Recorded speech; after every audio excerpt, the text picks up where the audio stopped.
यानी कि जो भारतीय जनता पार्टी का इस बार कार्यक्रम है वो 8,70,000 बूथ, बहुत बड़ी संख्या है क्योंकि देश में लगभग 10,40,000 बूथ है। उनमें से 8,70,000 बूथ पर भारतीय जनता पार्टी ने ये कार्यक्रम लाइव सुनने का जो तैयारी है वो की है। यानी कि आप मान सकते हैं कि भारतीय जनता पार्टी के जो 17 करोड़ के करीब कार्यकर्ता है, वो सभी कार्यकर्ता जो हैं वो इस कार्यक्रम में शिरकत करने वाले हैं और प्रधानमंत्री नरेंद्र मोदी और जेपी नड्डा का उद्बोधन जो है वो सुनेंगे।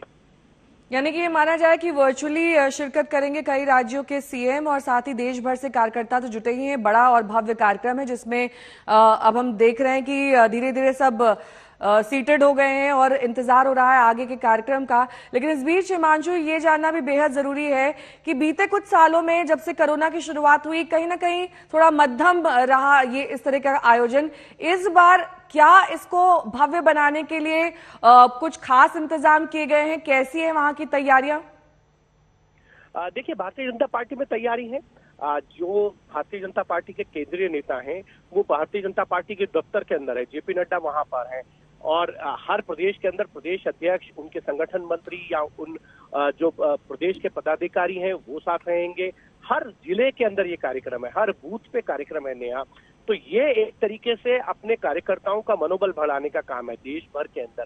साथ ही साथ क्योंकि 2024 का लोकसभा चुनाव और उससे पहले विधानसभा चुनाव होने हैं कई राज्यों के, जैसे मैंने पहले भी बताया, तेलंगाना, मध्य प्रदेश, छत्तीसगढ़, राजस्थान के अंदर ये चुनाव होने हैं, मिजोरम में चुनाव होने हैं। तो भारतीय जनता पार्टी को ये लगता है कि अपने कार्यकर्ताओं का मनोबल को आप जो है वो बढ़ा के रखिए, उन्हें बताइए कि आपकी जीत से जो है वो किस तरीके से व्यथित जो है वो विपक्षी पार्टियां एक हो रही हैं, लेकिन आपको जनता के बीच में जाना होगा। और एक तरीके से भारतीय जनता पार्टी अब ये पैरामीटर सेट करना चाहती है कि आप 50% से ज्यादा जो है वो हर राज्य में वोट ले लीजिए। तो उनका ये भी मानना है कि अगर आप 50% से ज्यादा का वोट लेंगे तो जितनी विपक्षी पार्टियां वो एक भी हो जाएंगी तो भी आपको चुनाव में जीत मिलेगी। और भारतीय जनता पार्टी तो इस नारे के साथ ही काम करती है, बूथ जीता तो चुनाव जीता, यानी कि आपको बूथ जीतना है और चुनाव जीतना है। तो उसके लिए आप बूथ स्तर तक जो है इस कार्यक्रम को लेके गए हैं। हर बूथ पे लगभग जो है 30 से 40 कार्यकर्ता जो है भारतीय जनता पार्टी के वो जुट रहे हैं इस कार्यक्रम को लाइव सुनने के लिए। प्रधानमंत्री नरेंद्र मोदी के जो संबोधन है या जेपी नड्डा का जो संबोधन है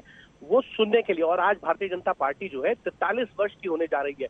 तो ये एक बड़ी भारतीय जनता पार्टी के लिए एक तरीके से देखा जाए तो उनके लिए मजबूती का काम करती है, क्योंकि हिमांशु, हम तस्वीरें लखनऊ की भी देख पा रहे हैं जहां पर सीएम योगी आदित्यनाथ ने भी वहां पर कार्यक्रम का आगाज कर दिया है। वहां पर भी पार्टी का झंडा फहराया जा रहा है।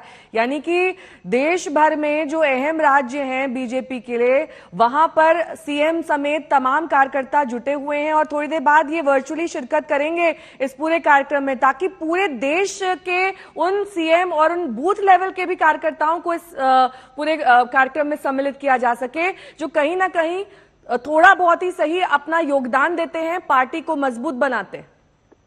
देखिए, बिल्कुल पार्टी को मजबूत बनाने का काम जो है वो करते ही है। और साथ ही साथ भारतीय जनता पार्टी के लिए एक चीज ये भी है कि वो ये जानते हैं कि आपको किस तरीके से जो है जमीन पर जाना है, काम करना है। इसी की ट्रेनिंग जो है वो हमेशा प्रधानमंत्री नरेंद्र मोदी जो है अपने कार्यकर्ताओं को बताते हैं कि आप गरीब कल्याण योजनाओं का जो फायदा है वो कैसे जमीन तक जा रहा है उसको जाकर बताइए। अगर कहीं कोई कमी रह गई है तो उसका फीडबैक सरकार को दीजिए, जिससे उस कमी को जो है वो पूरा किया जा सके। तो एक तरीके से भारतीय जनता पार्टी के लिए ये सरकार और संगठन का समन्वय बनाने की जो कोशिश होती है वही भारतीय जनता पार्टी के लिए एक मजबूत कहें तो रीढ़ की हड्डी का काम करती है, जो बहुत तेजी से जमीन पर काम को लेके जाती है और उनकी कमियों और खामियों को भी उजागर करके लाते हैं, फीडबैक के तौर पे देते हैं, जिससे उसको दूर किया जाए और जो खूबियां हैं वो भी सरकार को को फीडबैक और रिपोर्ट के जरिए बताई जाती है। तो एक तरीके से भारतीय जनता पार्टी जरूर चाहती है। और आज मैं आपको बताना चाहता हूँ कि जेपी नड्डा जो वॉल पेंट का जो है वो दीवारों पर रंग लगाने का यानी कि नारे लिखने का काम जो है आज उसकी शुरुआत करेंगे। तो भारतीय जनता पार्टी ये जानती है कि सोशल मीडिया के जरिए कैंपेन हो सकता है, लेकिन जो धरातल पर जो चुनाव प्रचार का असली माध्यम है, जो पुराना माध्यम है, उसको भी नहीं छोड़ना चाहते हैं। पहले आपको याद होगा दीवारों पे लिखा होता था, हर पार्टी के स्लोगन होते थे, उसके जरिए प्रचार प्रसार होता था, पोस्टर बैलेट के जरिए जो है वो प्रचार प्रसार होता था, दीवारों पे बैनर्स लगाए जाते थे। अब सोशल मीडिया का क्रेज आया है, लेकिन भारतीय जनता पार्टी को ये जरूर एहसास है कि जो पुराना माध्यम है उसको भी नहीं छोड़ना चाहिए, क्योंकि बहुत से लोग अभी भी सोशल मीडिया से बहुत दूर हैं और इसको भी वो भली भांति जानते हैं और इसीलिए वो सोशल मीडिया के साथ साथ जो चुनाव प्रचार का पुराना तरीका है उसको भी अपनाना चाहते हैं।